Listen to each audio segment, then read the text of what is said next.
A paz do Senhor a todos. Estamos com a lição de jovens da Escola Bíblica Dominical.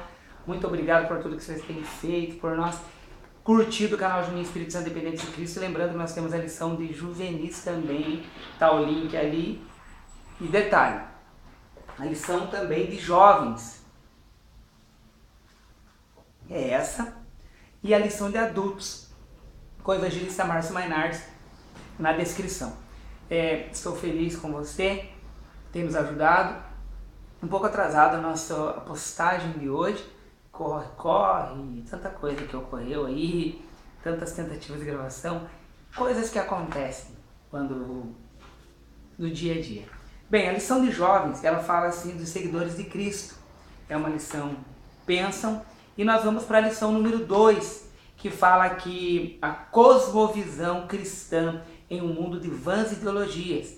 E aí o texto de Romanos 12:2, que fala: não vos conformeis com este mundo. Tem muita gente conformada com este mundo, mas transformai-vos pela renovação do vosso entendimento, para que experimenteis qual seja a boa, agradável e perfeita vontade de Deus.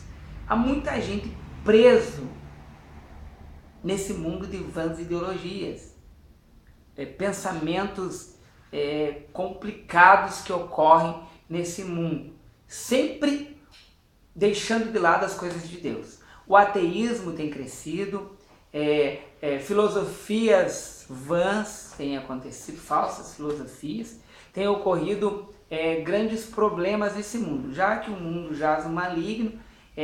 Terrivelmente os valores morais eles têm sido trocados, tem sido invertido esse valor. Então nós vivemos em um mundo complicado e nós temos que dar exemplo. E por isso aqui não se conformar com esse mundo, porque nós não devemos nos conformar com as coisas que estão ocorrendo. Se falar assim, não, é isso mesmo, não. Nós devemos ter o nosso ponto de vista, o nosso pensamento. Síntese. Desenvolver uma visão de mundo essencialmente cristã é crucial para discernir a vontade de Deus em uma época cheia de ideologias vãs. Os objetivos da lição: explicar o conceito de ideologia, refletir a respeito das características das ideologias contrárias ao Evangelho, saber como formar uma mentalidade essencialmente cristã. Aqui tem um quadro na lição que diz assim: como tudo começou, de onde viemos, Deus criou todas essas coisas em perfeição, inclusive o ser humano. Ele é a fonte exclusiva de toda a ordem criada, tanto das leis da natureza, quanto a natureza humana. Quanto a natureza humana. O que deu errado, qual é a fonte do mal e do sofrimento? Em virtude da desobediência do pecado original, o homem afastou-se de Deus. O ser humano e a natureza foram afetadas pela queda, provocando o mal e a desordem.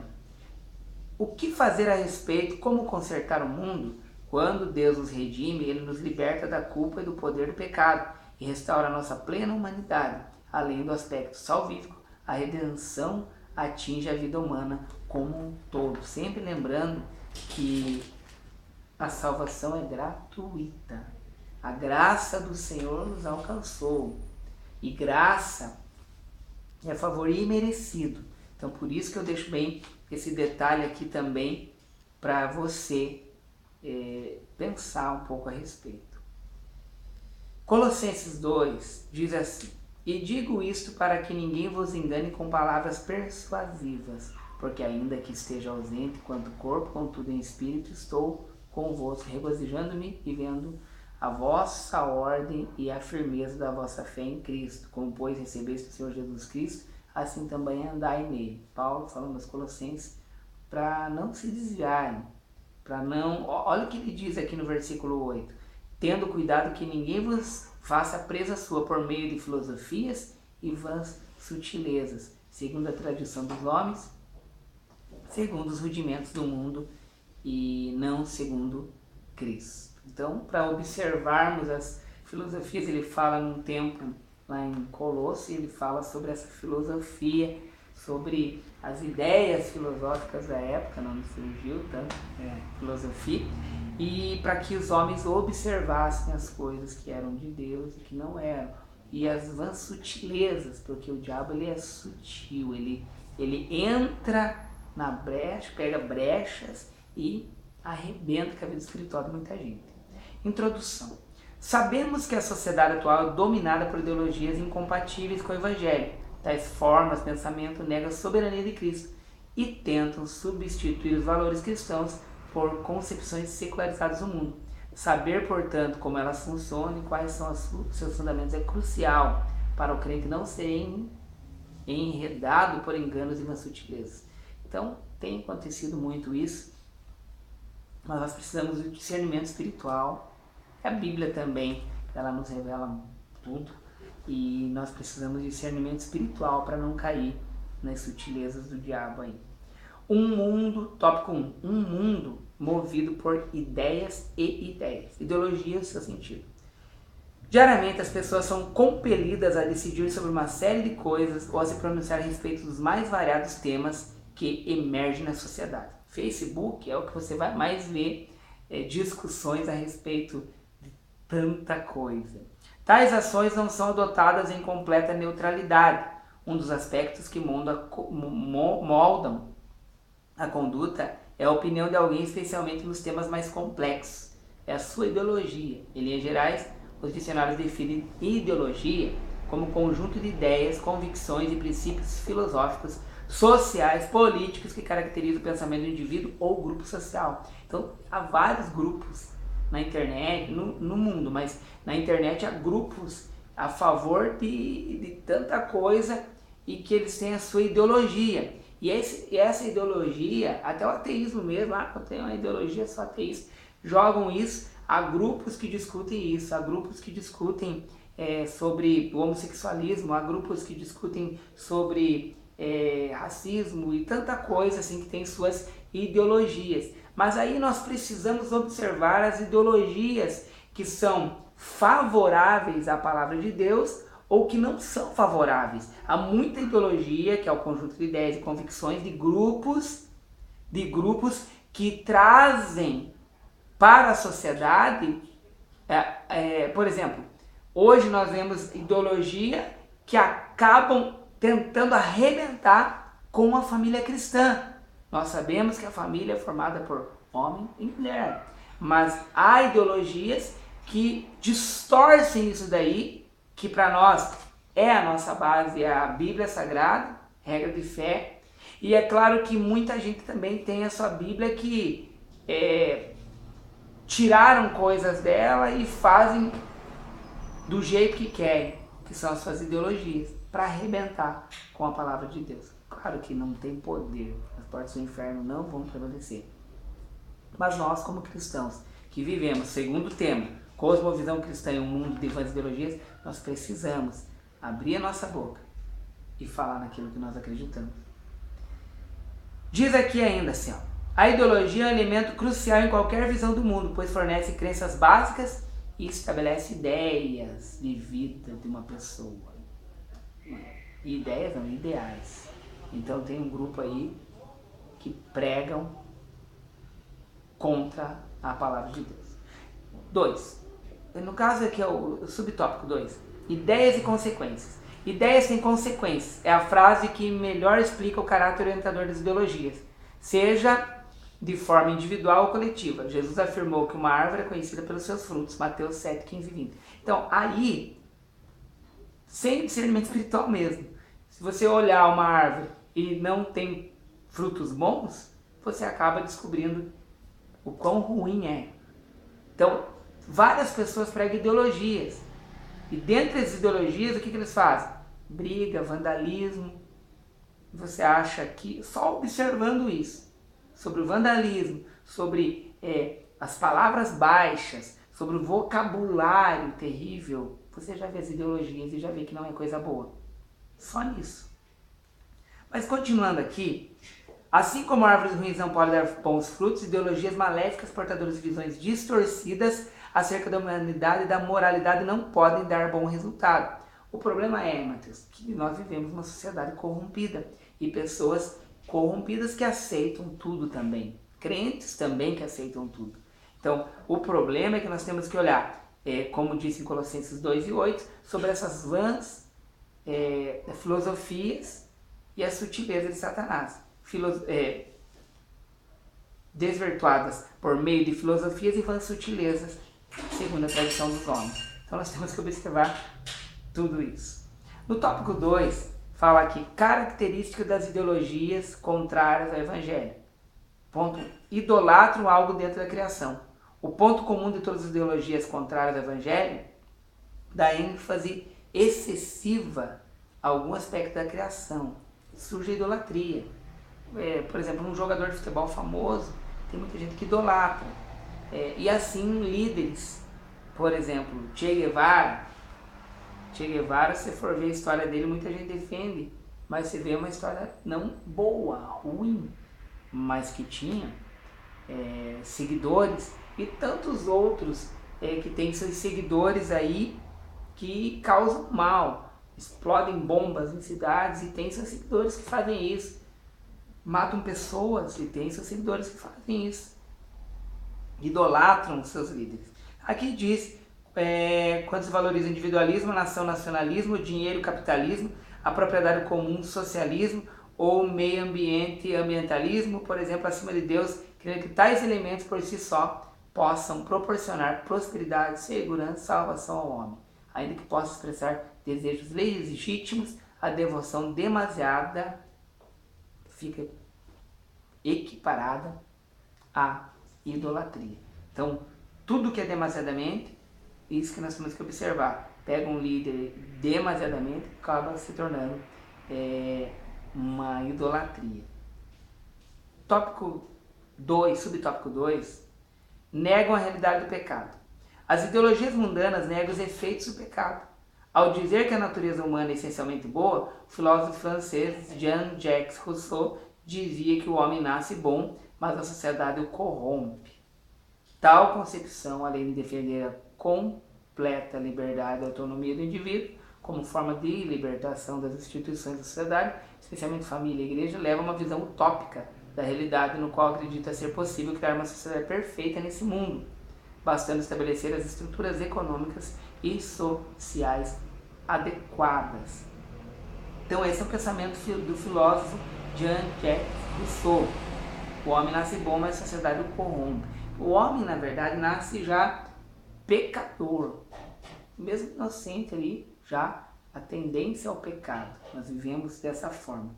E então não tem como o homem nascer num lugar assim e ele é pecador. É claro que dentro dessa parte do Jean-Jacques Rousseau, desse pensamento que o homem nasce bom, a sociedade o corrompe, nós entendemos também, dentro desse pensamento desse filósofo, nós entendemos aqui também que, dependendo do ambiente onde a pessoa vive, ela pode aprender a viver da mesma forma.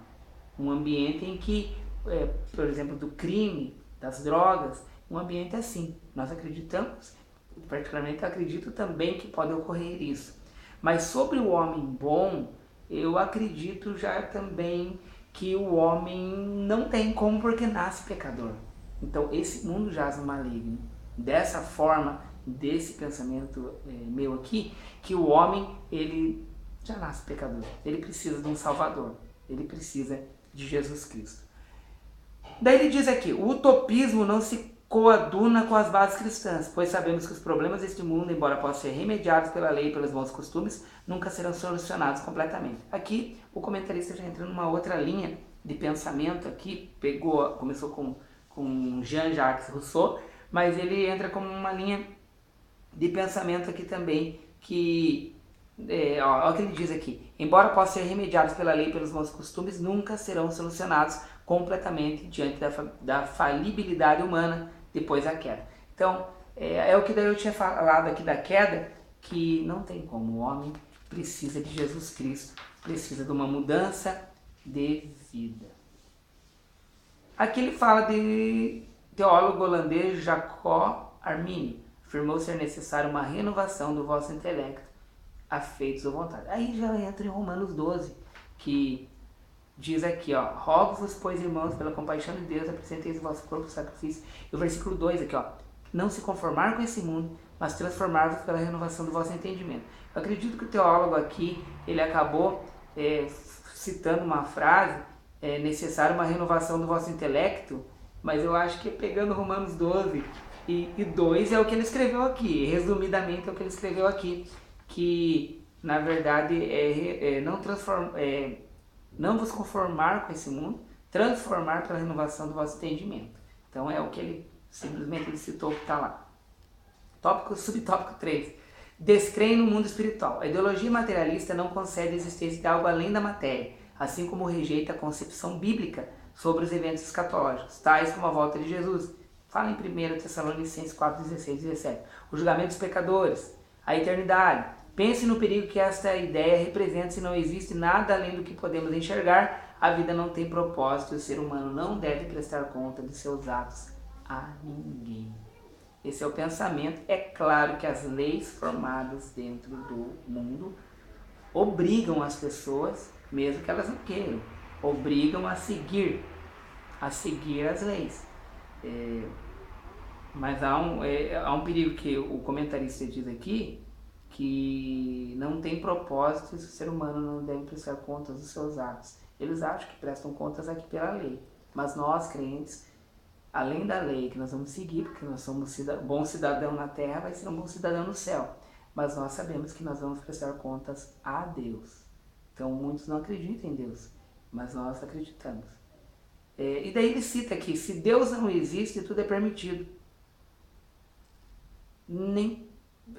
Nessa frase, se Deus não existe, tudo é permitido, não, como eu disse, pelas leis dos homens aqui, que nós acreditamos que a lei dos homens é a lei de Deus, não será permitido, porque pagará pelo que fez. Mas por isso que o mundo jaz no maligno, as pessoas fazem, aprontam, fazem ponta cabeça, mas assim, o problema é que, diz aqui, ó, nessa mentira diabólica está a justificação para o hedonismo. Bem, o hedonismo, você sabe que é a busca do prazer excessivo.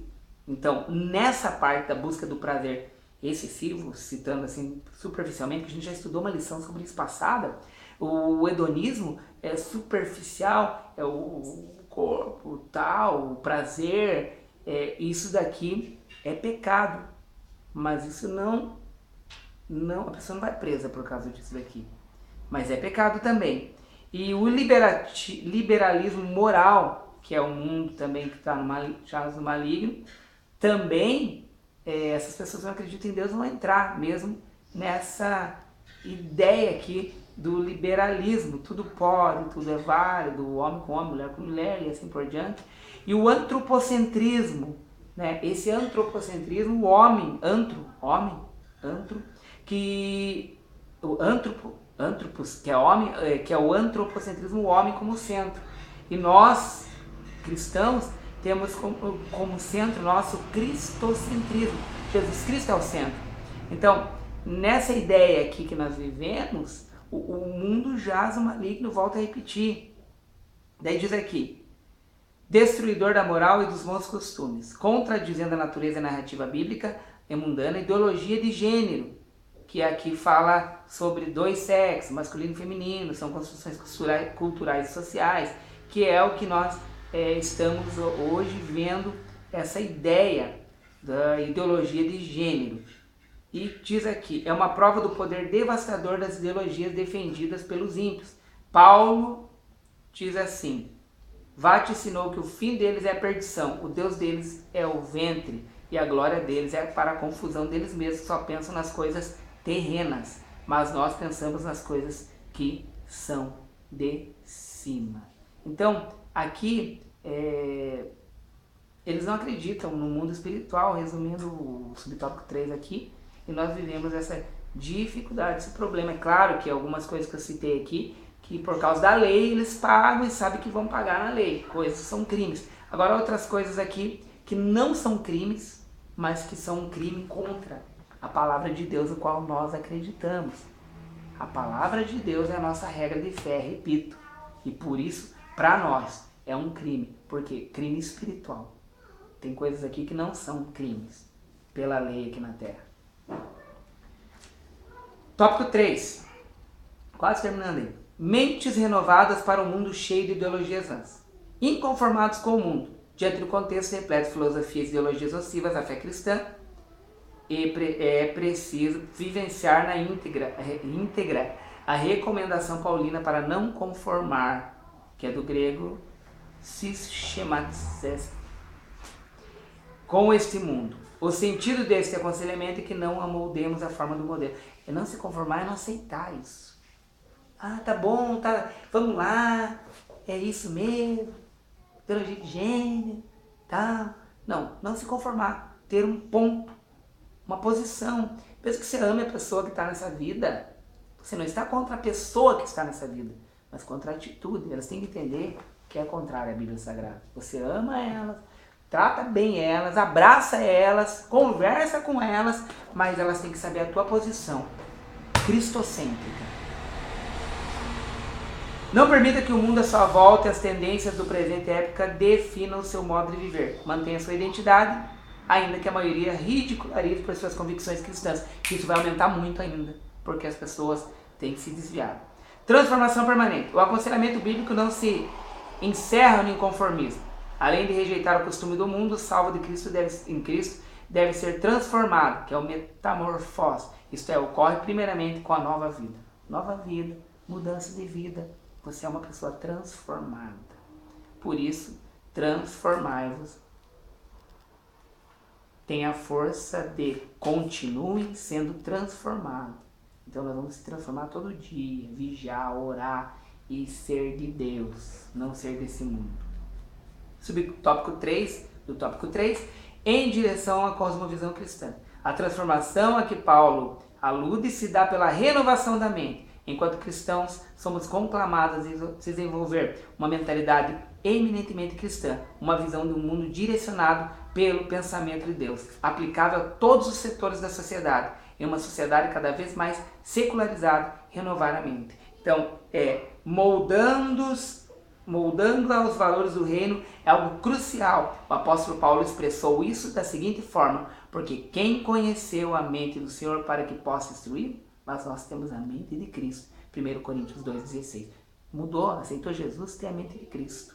No original grego, a palavra mente, nous, significa o lugar da consciência reflexiva, compreendendo as faculdades da percepção, entendimento do sentimento, julgamento e determinação. Então tenha a mente de Cristo. Seja transformado, renovado a todo momento. E a conclusão que eu chego aqui, além de formar a própria lente do cristianismo, a tríade bíblica, criação, queda e redenção, nos ajuda a compreender e a refutar as ideologias não cristãs, pois toda visão de mundo pode ser analisada pela maneira como responder as 3 perguntas básicas: de onde viemos, a quem somos nós, a criação, o que deu errado com o mundo, que é a queda, e o que podemos fazer para consertar isso, redenção. A Bíblia responde plausivelmente a todos esses questionamentos.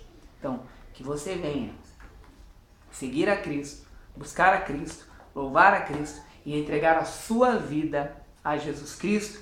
Essa é a lição número 2. Eu agradeço você, a cosmovisão cristã em um mundo de vãs ideologias, que você venha buscar a presença do Senhor cada dia mais. A paz do Senhor. Obrigado, Matheus Felipe, que está na gravação. Deus abençoe e até.